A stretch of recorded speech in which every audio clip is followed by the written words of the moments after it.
The marble floors of the Granmore estate gleamed like a mirror reflecting the golden chandeliers above. It was the kind of house where silence had weight, where footsteps were measured. Laughter felt out of place and power sat heavy in the air.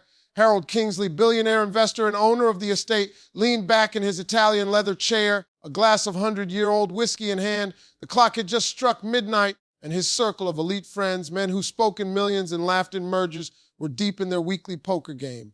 Another round. Harold smirked, tossing a stack of chips onto the table. His friends, senators, venture capitalists, a film producer, nodded. Money didn't matter here. It was pride they gambled with. In the corner of the room, near the grand piano, stood a woman in a modest black uniform. Her name was Mara, Harold's maid. She'd worked for him for 6 years, quiet, respectful, invisible. Her teenage son, Caleb, sometimes came by after school to wait for a shift to end. That night, he sat on a stool, backpack on his knees, watching the men play. His eyes followed the cards like a hawk, calm, curious, focused. Harold noticed. "What are you staring at, boy?" Harold's voice sliced through the air. The laughter at the table quieted. Caleb straightened up. "Just watching, sir." Harold's lips curled. "Watching, huh? Think you could play better than us?" Mara quickly stepped forward, flustered. "Oh, Mr. Kingsley, he didn't mean." But Harold waved her off. No. Let's make this interesting." He threw a deck of cards across the table. "Come here, kid. Let's see what the maid's boy can do." A few of the men chuckled. "This should be good." Mara's hands trembled as she looked at her son. "Caleb, just sit quietly. It's time to go." But Harold wasn't done. "You're not scared, are you, kid?" Caleb hesitated, then stepped forward. His eyes met Harold's with quiet defiance. "I'm not scared, sir." Harold gestured to a chair. "Sit. Let's play." The room held its breath as Caleb sat down. His small hands shuffled the cards smoothly, confidently. The movement caught Harold's eye. It wasn't clumsy. It was controlled. Harold chuckled. "You've done this before." "My uncle taught me," Caleb said simply. "We used to play for fun." Harold raised an eyebrow. "Well, this isn't for fun." He signaled to his friends. "Let's make it interesting, $100 a hand." The men laughed. Caleb blinked. "I don't have money, sir." Harold grinned. "Then you play for pride." The first hand began. Harold smirked as he tossed chips casually into the pot. Caleb studied his cards, expression unreadable. His posture was calm, too calm for a 14-year-old. "Fold," one man said. Another chimed. Caleb glanced at Harold, then quietly said, "Cal." The cards were revealed. Harold had a king, high, straight. Caleb laid down his handlash. The room went silent. "Well, beginner's luck." Harold laughed, though his smile faltered for a second. "Let's go again." The second hand, the third, the fourth. By the fifth, Harold's friends were leaning in. The boy wasn't guessing, he was calculating. Every flicker of movement, every nervous breath, he read like a book. He bluffed with precision. He folded just before losing hands. He bet when everyone else doubted. By the 10th round, Caleb had won over $5,000 worth of chips. Harold's jaw tightened. His pride was pricked. "You think you're smart, boy," he said, voice sharp. Caleb looked at him evenly. "No, sir, just observant." Harold leaned forward. "Observant, huh? What do you see right now?" Caleb hesitated. His mother gave him a warning glance, but Harold's tone demanded an answer. "I see," Caleb began slowly, "a man who doesn't like losing, especially not to someone he doesn't think deserves to win." The room froze. Harold's whiskey glass stilled midair. His friends exchanged uneasy glances. The silence felt electric. For a moment, Harold didn't speak. Then he laughed, loud, booming, forced. "You've got nerve, kid." He tossed a stack of chips toward Caleb. "Go on, one more hand, winner takes all." Mara stepped forward.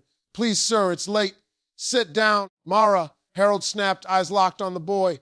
"Let's see if your son's luck holds." The cards were dealt. Harold watched Caleb's face. This time he didn't blink, didn't smirk. He was focused. Caleb didn't look at his cards right away. He waited, watching Harold's hands, his shoulders, the rhythm of his breathing. Then he smiled faintly. "I'll bet everything," Caleb said. Harold raised an eyebrow. "Alan?" "You sure?" Caleb nodded. The men murmured. Harold smirked. "Fine." All in. The final hand unfolded in silence. The tension was palpable. Caleb called. Harold flipped his cards full house. A strong hand. He leaned back triumphant. "Sorry, kid." "That's the game." But Caleb quietly turned his cards over. A straight flush, the highest possible combination. The room erupted. Gas, slaughter, disbelief. Harold froze. The blood drained from his face. He looked at the boy, then at the cards, then back again. His voice came out hoarse. "How did you?" Caleb shrugged lightly. "You blink twice when you get a good hand, sir. And you tap your finger when you're bluffing." Harold stared speechless. Mara put a hand over her mouth, tears welling in her eyes. One of Harold's friends, A silver-haired investor named Mitchell let out a low whistle. You've got a gift. Kid another leaned forward. Ever thought about competitive math or strategy programs? You could go far with that brain. Caleb glanced at his mother. We can't really afford those, sir. The room felt quiet again. Harold shifted uncomfortably. His pride warred with something else inside him, a slow, dawning realization. He'd humiliated the boy for a laugh, and the boy had beaten him, not with arrogance but grace. He saw suddenly the exhaustion in Mara's eyes, the quiet strength, the worn shoes Caleb wore, the kind of people who worked invisible hours just to survive. Caleb, Harold said slowly, clearing his throat, come by my office tomorrow. Mara tensed. Sir, Harold met her eyes for the first time that night. I want to talk about something. Caleb nodded, cautious but curious. Yes, sir. The next morning, Caleb sat nervously in Harold's glass-walled office. His mother waited outside, wringing her hands. Harold stood by the window, looking out at his empire, the towers, the cars, the city that bowed to his name. For the first time in years, he felt small in front of something pure. He turned. Caleb, I looked you up. Your teachers say you're brilliant. Math, strategy, logic off the charts. Caleb shifted in his chair. I just like patterns, sir. Harold smiled faintly. Patterns, yeah, I noticed. He reached into a drawer and pulled out an envelope. This, he said, placing it on the desk, is a full scholarship to the Westfield Academy. Best private school in the state. Covers everything. Caleb's eyes widened. For me, for you. Harold nodded. You belong in a place that challenges you. Not here. Mara's gasp from the doorway filled the room. She stepped forward, tears streaming silently. Well, Mr. Kingsley, I don't know what to say. Harold looked at her, really looked. Just promise me you'll let him use that mind of his. He's got something rare. Caleb swallowed hard. Thank you, sir. Harold extended a hand. Caleb hesitated, then shook it. His grip was firm, steady. As they left, Harold stood alone for a moment. The silence of the mansion pressed around him again, but it felt different now. He looked down at the poker table from the night before. The cards still lay scattered.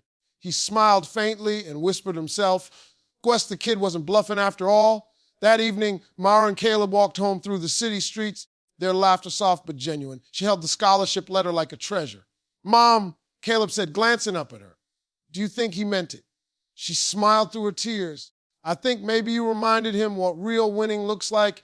And as the streetlights flickered overhead, the boy who had once played poker for pride carried something far greater, a chance to change everything.